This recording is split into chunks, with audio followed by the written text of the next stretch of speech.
Hello everyone, welcome to Techavro. Today in this video, I'm gonna show you how to clean storage without deleting any data. Before starting the video, please subscribe to Techavro. So let's get started.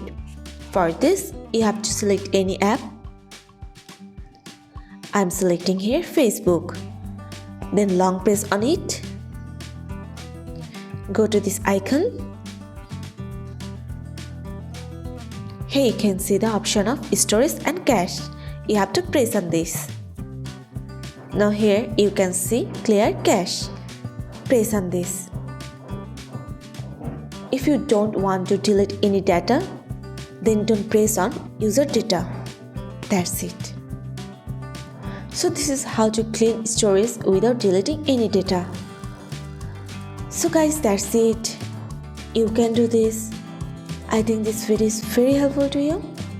If it was, then give a thumbs up and hit the subscribe button. And thanks for watching.